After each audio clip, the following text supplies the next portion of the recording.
Hello, and welcome to a very special installment of Nightmare Masterclass, in which I rail against what I perceive as a flawed but entertaining movie, Alien Covenant. I generally prefer not to use this platform as a means to shit on great artists, and I certainly don't intend to dismiss Ridley Scott as a director. His body of work speaks for itself. Blade Runner is a classic, and Alien continues to be a genre-defining work in the realm of sci-fi horror. Many films have used it as a template, but all have failed in really capturing the foreboding suspense of the original. Scott is not only a great director, his work is the bedrock of this genre. But in the case of Alien Covenant, I personally feel that a discussion is merited vis-a-vis where this thing went wrong.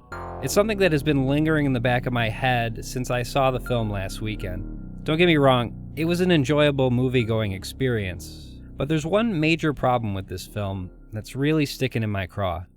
Naturally, Alien Covenant revolves around the crew of the colony ship Covenant. They're headed towards a distant planet they believe could serve as their new home. The ship is unexpectedly hit by a neutrino burst, killing their captain and sidetracking them from their journey.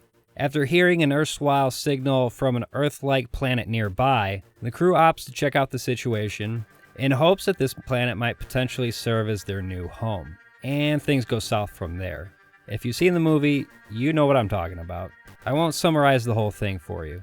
Now, despite the director's clear talent, this film shoots itself in the foot a few times. But we'll get into that soon enough.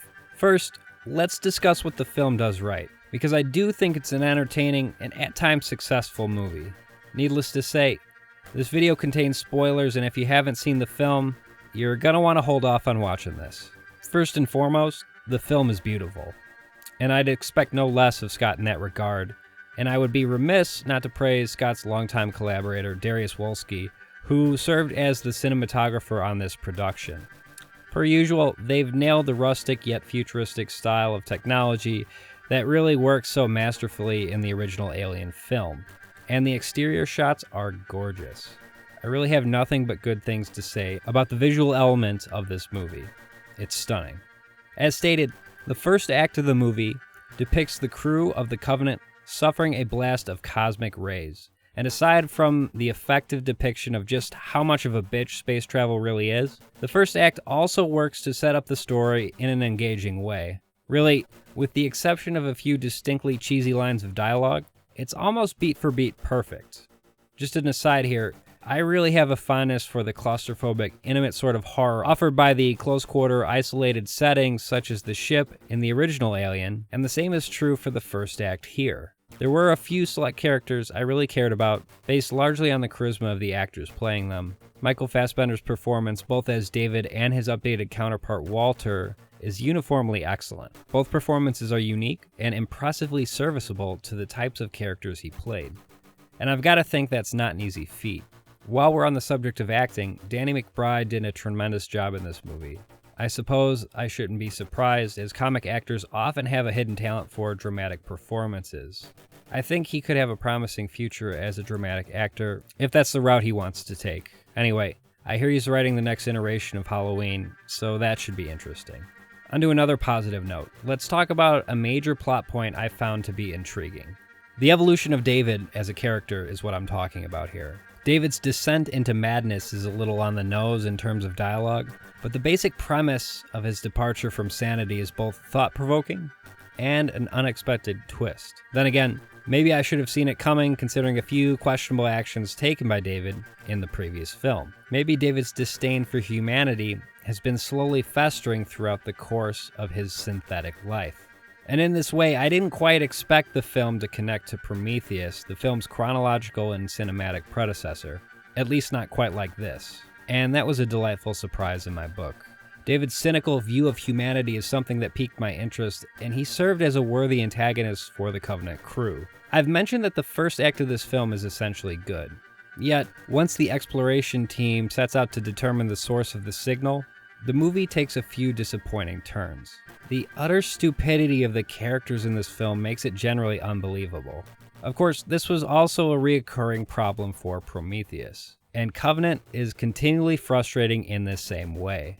The idea that a crew can just load up a few assault rifles and set out on an expedition in an environment they know pretty much nothing about, well, it just took me out of the movie. Moreover, Alien Covenant touches on a number of thought-provoking themes, but unfortunately, it fails to flesh out any one of these themes in a satisfying way. Faith, the ethics of creating artificial intelligence, bioweaponry, eugenics, the genesis of humanity, it's all there. There are brief hints of a thought-provoking movie sprinkled throughout this production, but they're buried beneath all of the problems created by this muddled and disjointed screenplay.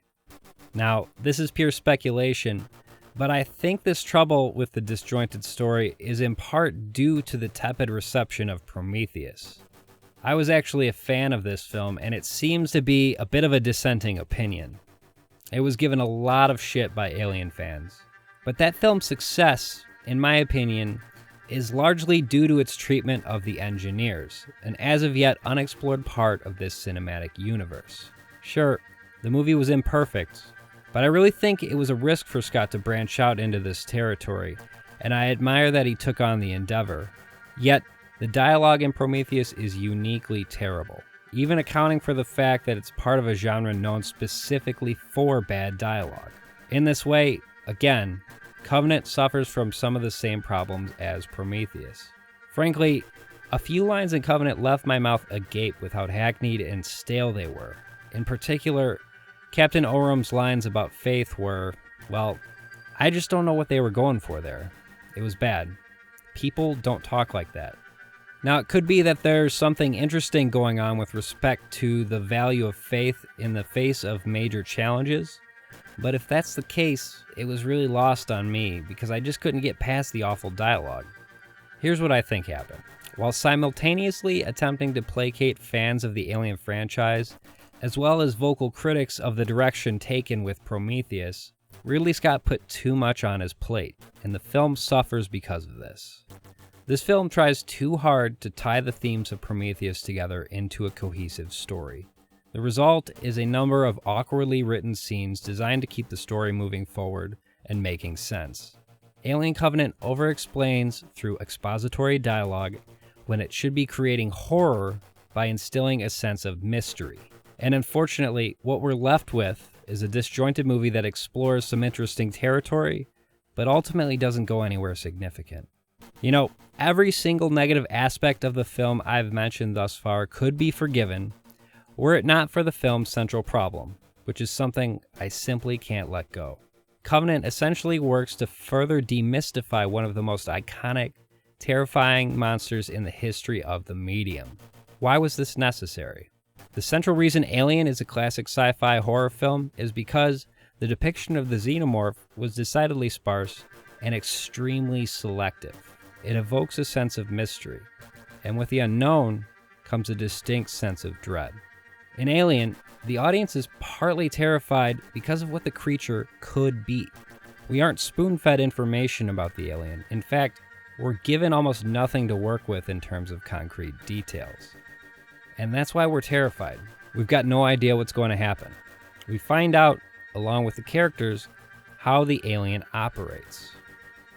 Conversely, the presence of the xenomorph in Alien Covenant is both myriad and gratuitous. They even show a full shot of the thing in a trailer. Of course, Covenant is not the first film in the Alien franchise that's guilty of this transgression, but it doubles down on mistakes made in the past rather than taking a cue from the first and best film in the series. Less is more. Not only are we given full exposure to the creature, we're also treated to a number of scenes involving a new form, one that's called the, quote, neomorph, which the filmmaker attempts to depict as highly threatening. Unfortunately, the result is something between a type of albino rodent and the smaller, less intimidating raptors in Jurassic Park. It's mildly unsettling at best, and I, for one, am growing increasingly tired of the franchise with each new iteration of the xenomorph. It's just masturbation at this point. Moreover, the notion that a creature with blood composed of acid, a creature bred specifically for killing, the ultimate biological weapon, the notion that a creature such as this can be domesticated by an android through no means other than softly breathing on its chest is simply ludicrous. It betrays the very idea of the xenomorph in all its forms as a concept. The explanation for the origin of the alien as a species is both reductive with respect to the sense of mystery instilled by the first movie, and, for me at least, it's strangely anticlimactic. It actually works to undermine the first film in the series. Alien Covenant was essentially an oddly specific, unsatisfying answer to a question that didn't need to be addressed. Sure, fans have always speculated about the origin of the xenomorph, but some questions are better left unanswered. And look, if you really have to provide an answer, you need to do it in a way that raises larger questions and evokes horror. That's the nature of this genre, or at least the great films of this genre. Do I think an exploration of the alien's origin could work in a cinematic way? Sure. Did it work in Covenant?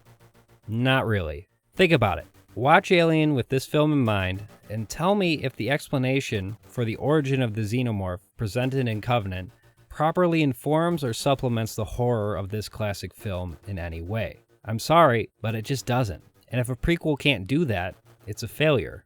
It's true that the mystique of the xenomorph has long since expired through sequel after sequel, and media saturation of the creature has led to its status as a ubiquitous cultural icon rather than a real source of horror, at least not to those familiar with the creature. It's essentially the Mickey Mouse of the sci-fi horror world. And that's okay. These things run their course. The way to address this problem is not further exposure and explanation of the creature. That's already been run into the ground. It's practically been rehashed to the point of parody. The way forward is to continue exploring other avenues. Look, Prometheus was a flawed movie, but at least it tried to explore a new area of this cinematic universe. I'm sorry to say that Covenant is a regressive part of the story in this way. I guess this all might sound a little harsh, right? Well, I have high expectations for directors like Ridley Scott, and unfortunately, this franchise in particular has become a disparate shell of its former self. As such, I think the criticism is warranted. I'm not sure if any future movies are planned in the Alien cinematic universe, but if so, one can only hope that they explore new avenues and try to avoid the pitfalls mentioned in this video. That wraps it up for this installment of Nightmare Masterclass. In the next installment, I drink a fifth of vodka. You dare me to drive? I'm just kidding, that's an Eminem song. Yeah, I don't condone drinking and driving. Don't do it. Thank you, and good night.